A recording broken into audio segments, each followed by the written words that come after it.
infectieuse à l'hôpital général juif de Montréal. Voici le docteur Carl Weiss. Bonsoir, docteur. Bienvenue à Tout le monde en parle. Bonsoir et merci de m'avoir invité. Oui, on vous a invité par Skype parce que vous avez reçu votre première dose de vaccin. Vous n'avez pas reçu la deuxième et comme vous êtes médecin, on ne voulait pas prendre de chance. Je pense que c'est plus prudent. Cette semaine, on apprenait qu'il y aurait des délais dans les livraisons des vaccins de Pfizer et de Moderna au Canada sur une échelle de 1 à 10. Ça vous inquiète combien? Je vous dirais, ça m'inquiète à peu près 7 à 8, on va dire, sur une échelle de 1 à 10, parce qu'on risque de ne pas avoir des vaccins au Canada, je dirais, d'ici les prochains mois de façon très importante. On est rentré dans une grosse compétition, là. Oui, parce que l'Union européenne a pris des mesures pour garder le contrôle des doses du vaccin qui lui sont destinées. Joe Biden veut faire vacciner plus de 300 millions d'Américains d'ici la fin de l'été. J'imagine qu'il y a un lien à faire avec les retards annoncés de la livraison des vaccins au Canada. Tout à fait. On est en fait coincé entre deux géants. D'un côté, les États-Unis qui veulent à tout prix garder leurs vaccins avec raison pour leur population. De l'autre côté, comme les vaccins canadiens pour Pfizer et en partie pour Moderna, mais surtout pour Pfizer, viennent d'usines européennes et que les Européens qui sont pris avec une situation très difficile actuellement veulent eux aussi garder leurs vaccins et qu'on n'a pas au Canada de capacité immédiate de produire ce genre de vaccin-là. Et il se passe un autre problème qui est celui finalement de la rareté des vaccins qui réussissent. Parce qu'il y a eu beaucoup de vaccins sur la case de départ, mais il n'y a pas beaucoup de gens à l'arrivée à date. Donc, il y a une demande énorme et il y a une capacité de fournir qui l'est beaucoup moindre. Et le Canada, qui est quand même un petit marché, qui ne participe pas de façon extrêmement importante à la production des vaccins, eh bien, on se retrouve coincé un peu en deux géants qui nous bardassent un petit peu entre les deux pour nous approvisionner en vaccins. Mais là, les groupes pharmaceutiques Novartis et Sanofi vont transformer des usines en Europe afin de produire le vaccin de Pfizer. Est-ce que c'est une idée? Est-ce qu'on pourrait faire la même chose ici? On pourrait, mais ça prendrait encore au moins quelques mois pour essayer d'outiller ces usines-là de façon rapide à pouvoir fournir les vaccins. Maintenant, est-ce que ces compagnies-là voudront le faire pour le marché canadien, qui est quand même un petit marché? Parce que n'oublions pas que Sanofi a essayé de faire un vaccin, ils n'ont pas réussi, ou en tout cas, ça ne fonctionne pas très très bien, ils sont très loin. Novartis essaie également de mettre la main à la pâte pour voir comment ils pourraient s'introduire dans ce marché-là. Finalement, ils vont être des sous-traitants de Pfizer. Il faut bien comprendre que ce n'est pas eux qui ont développé le vaccin. Et ils vont le fournir à l'Union européenne qui est 500 millions de personnes. Est-ce que ce sera aussi intéressant pour eux? Je ne sais pas. Mais ce que tout ça démontre, finalement, cela démontre que c'est très important dans le futur pour le Canada, pour le Québec, d'avoir une capacité industrielle de pouvoir répondre à ce genre de défis lorsqu'ils vont survenir. Pfizer demande que le Canada calcule 6 doses par fiole plutôt que 5 doses. Santé Canada est en train d'étudier la question. C'est quoi l'enjeu de la 6e dose? Écoutez, c'est pas vraiment c'est un gros enjeu, parce que ce qu'on a, c'est qu'on n'a pas assez de doses. Alors, on essaie de s'en sortir du mieux qu'on peut. Vous savez, c'est un peu lorsqu'on est dans le désert, on manque d'eau et on a une gourde. On essaie de boire les dernières gouttes possibles pour essayer de se désaltérer. Alors, la 6e dose, c'est une façon d'augmenter la capacité de vacciner les gens parce que, justement, on est rendu à l'extrême de ce qu'on a dans notre inventaire. Alors, c'est tout simplement une question, je dirais, d'habilité pour faire plus de vaccins avec ce qu'on a. Dans les prochains jours, Santé Canada pourrait autoriser le vaccin AstraZeneca qui lui aussi accuse des retards de livraison en Europe. Est-ce que ce serait une bonne nouvelle néanmoins? Je ne sais pas, parce que c'est un vaccin qui a connu énormément de problèmes. C'est un vaccin dont même l'Allemagne, par exemple, a décidé de ne pas l'administrer aux gens de plus de 65 ans. C'est un vaccin aussi qui est fait à base d'ADN d'un virus qui est un adénovirus. Donc, il y a beaucoup de questionnements sur ce vaccin-là. Il ne faut pas oublier qu'ils sont en retard aussi sur l'efficacité et la sécurité des vaccins ARN. L'avantage des vaccins de Pfizer et Moderna, c'est qu'il y a plus de 30-40 millions de personnes qui ont déjà reçu ces vaccins-là. Et donc, on sait maintenant l'aspect sécurité, on en connaît beaucoup plus. Ça nous permet donc de savoir que ces vaccins-là sont maintenant sécuritaires, peuvent être administrés. Donc, les autres vaccins sont très en retard dans leur développement et dans toutes les données qu'on a. Mais ce que vous nous dites là est quand même assez inquiétant parce qu'on ne pourra pas nécessairement choisir le vaccin qu'on va recevoir, ce qui pourrait encourager involontairement le discours anti-vaccination? J'espère que non. C'est pour ça qu'il va falloir s'approvisionner d'abord avec les vaccins de Pfizer et Moderna, parce que n'oubliez pas qu'à date, près d'1 million de Canadiens ont reçu ces vaccins et ils doivent recevoir une deuxième dose avec le même vaccin. Donc on ne peut pas commencer à mélanger des vaccins non plus. Et c'est pour ça qu'il va falloir accélérer, je vous dirais, la livraison de ces vaccins-là. On va finir par les avoir. La question, c'est quand? Québec a décidé de vacciner le plus grand nombre de personnes et d'étirer dans le temps la deuxième dose. Et là, le fabricant Pfizer recommande de donner la seconde dose 21 jours après la première. Mais avec les retards qu'on connaît, est-ce que la stratégie du Québec tient encore la route? Bon, la stratégie du Québec était intéressante initialement pour vacciner le plus de gens possible. Mais avec le fait qu'on commence à étendre la deuxième dose après 42 jours, on rentre actuellement dans une zone d'expérimentation où on n'a pas beaucoup de données dans ce genre de domaine-là. Et la majorité des juridictions à travers la planète ne veulent pas étendre, en tout cas, des choses à plus de 42 jours. Alors, on est dans une phase d'inconnu et il va falloir évidemment prendre des mesures ultérieurement pour savoir quoi faire avec. Ça se peut, par exemple, qu'on soit obligé de revacciner des gens qui auraient eu des doses, les deux, séparées d'un très long intervalle. Si, par exemple, on s'aperçoit dans un an que ceux qui ont eu leur dose à 90 jours d'intervalle, il n'y en a plus que 50% qui sont protégés, à ce moment-là, peut-être qu'il va falloir donner des doses qu'on appelle boosters à ces gens-là. Donc, il y a beaucoup de questions où on n'a pas encore la réponse. Présentement, il y a une vaste étude qui est dirigée par le docteur Jean-Claude Tardif de l'Institut de cardiologie de Montréal qui semble démontrer que la colchicine, qui est un anti-inflammatoire, serait efficace pour traiter et prévenir les complications de la COVID-19. Est-ce qu'on a commencé à l'utiliser et vous en pensez quoi de la colchicine?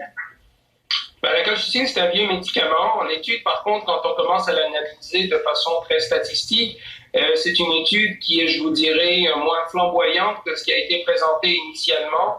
Donc, les données ne démontrent pas de façon extrêmement importante qu'il y a un bénéfice à utiliser la colchicine. Et les gens qui ont pris de la colchicine ont aussi eu plus d'effets secondaires que l'autre groupe, entre autres des embolies pulmonaires. Donc, je vous dirais, il faudrait d'abord répéter l'étude, mais il faudrait certainement regarder l'étude pour certains sous-groupes, mais c'est certainement pas une étude qui va nous donner, je vous dirais, la sensation de commencer à prescrire la colchicine demain matin à tout le monde qui a plus de 40 ans, qui a peut-être des effets secondaires pour diminuer les hospitalisations parce que c'est pas ce que l'aspect statistique de l'étude a démontré de façon très fine lorsqu'on l'analyse. Donc, sur une échelle de 1 à 10, votre appréciation de la colchicine, c'est quoi? Alors, je vous dirais probablement 4 ou 5. La colchicine, c'est une très bonne idée d'y penser parce que c'est un médicament qui a des propriétés anti-inflammatoires qu'on utilise pour d'autres choses et qui a déjà connu, je vous dirais, son heure de gloire et qui est là depuis très longtemps. Donc, l'idée est bonne. Maintenant, l'étude en question, je vous dirais, n'a pas démontré de façon hors de tout doute de ce qu'on attend d'une étude scientifique qu'on devrait commencer à avoir cette pratique dans la médecine de demain matin. Les variants du virus préoccupent les autorités de la santé publique à travers le monde. On sait que le variant britannique est plus contagieux. Certains affirment aussi qu'il est plus mortel. Qu'en est-il exactement? Alors, plus mortel, je ne sais pas, il faut faire attention. Vous savez, avec la COVID, il y a toutes sortes de gens qui veulent publier toutes sortes de choses. Certainement plus contagieux. En réalité, les variants, c'est un problème important parce que c'est le virus qui change tellement d'aspect, de structure, qu'à un moment donné, il va se poser 5 problèmes. Est-ce que les tests qu'on a vont encore continuer à dépister le virus? Est-ce que les vaccins vont continuer à être efficaces? Est-ce que le virus va se transmettre plus rapidement? Il y a des 3 variants actuellement qu'on connaît bien. Il y a le variant sud-africain, britannique, brésilien.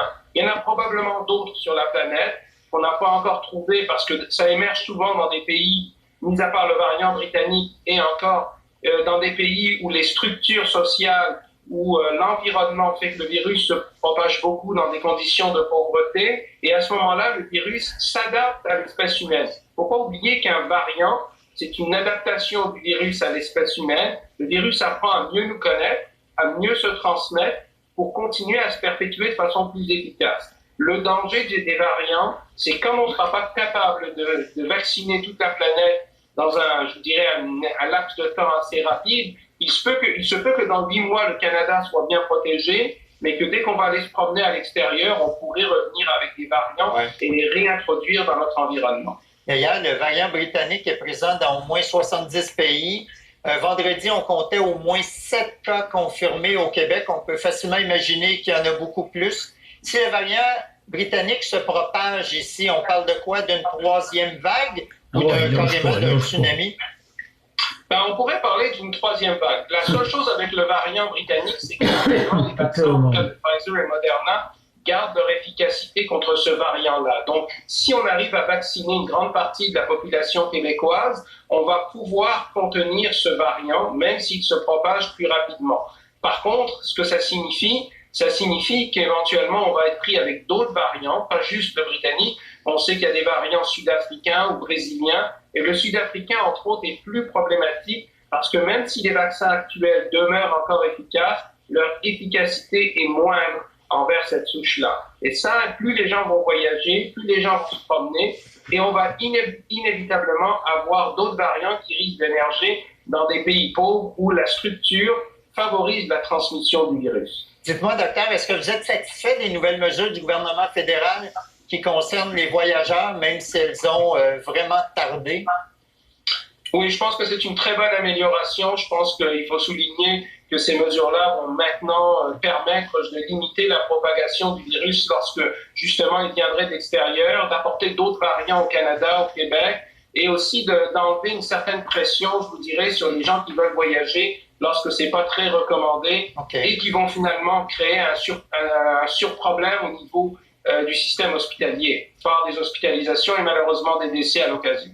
Vous affirmez que les tests rapides devraient être utilisés massivement, même s'ils sont moins fiables que les tests standards. Pourquoi les utiliser d'abord?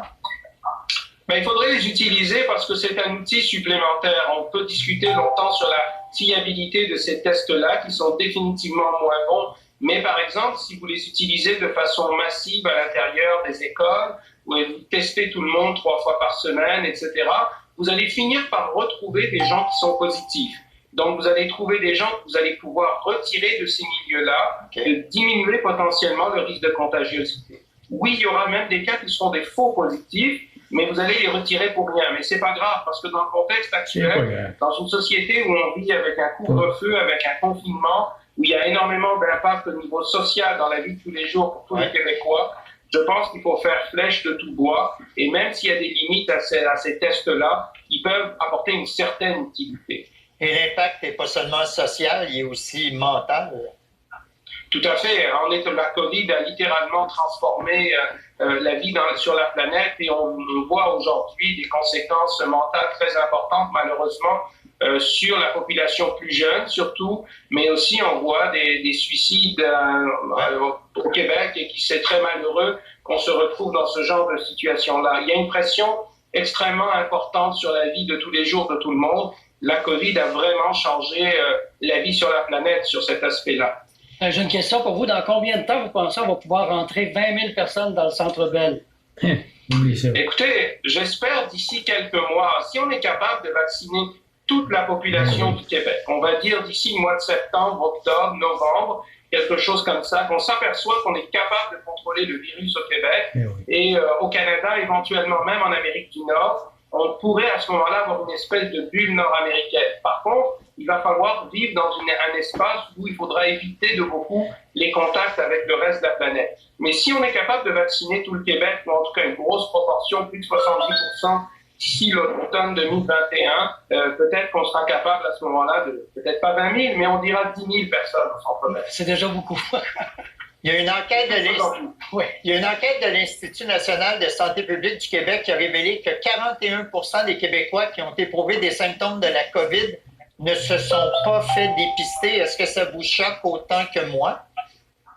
Ben, ça ne m'étonne pas parce que je les ai vus, certains de ces patients, et c'est pour toutes sortes de raisons différentes. Certains ne veulent pas être dépistés parce qu'évidemment, ils ne veulent pas avoir un appel de la santé publique qui va leur poser des questions, et à ce moment-là, ils n'ont pas envie de répondre à certaines questions. D'autres ne veulent pas être dépistés parce qu'ils ne veulent pas être malades et être retirés de leur travail et pour d'autres raisons. Surtout que dans l'immense majorité des cas, ce sont souvent des gens relativement plus jeunes, peu malades, qui savent qu'ils vont avoir peu de conséquences sur eux-mêmes en termes de sévérité de la maladie. Donc, les gens ne veulent pas aller se faire tester. Il faut dire qu'il y a eu aussi, à certains moments, une difficulté à se faire tester. Les gens ne voulaient pas attendre longtemps en ligne, etc. Donc, il y a eu un aspect aussi logistique qui a pu jouer une certaine part. Mais ce n'est pas du tout étonnant d'avoir ce genre de chiffre-là pour des gens pas très malades. On sait de toute façon que pour un cas prouvé, il y en a facilement 5 ou 6 supplémentaires qui ne l'ont pas été. Docteur, en terminant, il y a une enseignante du primaire à Montréal qui a acheté avec l'aide des parents de ses élèves 2 purificateurs d'air pour sa classe. Pour faire une histoire courte, on lui a demandé de les retirer et la santé publique a dit que ça servait à rien. C'est vrai ou pas que ça sert à rien, des purificateurs d'air? Ça peut servir à quelque chose, je vous dirais, ça dépend le type de purificateur. Mais encore une fois, toutes les mesures sont bonnes et je pense que quelqu'un qui a pris l'initiative de faire ce genre de choses-là devrait être plutôt salué que plutôt, entre guillemets, puni. Ouais. Je pense que beaucoup de Québécois ont essayé de trouver toutes sortes de façons imaginatives et innovatrices. Il faut les encourager à faire ce genre de choses-là. Vous rappelez-vous, au début, la santé publique nous a dit que les masques n'étaient pas très bons, alors que nous, on a essayé dès le début de faire porter des masques à tout le monde dans les hôpitaux et on a vu comment les choses ont changé par la suite. Donc, il ne faut pas être dogmatique, il faut avoir l'esprit ouvert et il faut vraiment utiliser tout ce qu'on a à notre dispositif pour contrer la COVID-19 avec le vaccin en premier lieu. Merci, docteur, d'avoir accepté notre invitation. Bonne fin de soirée. Bon courage. Bonne fin de soirée. Au revoir. Il doit avoir eu un bon chèque.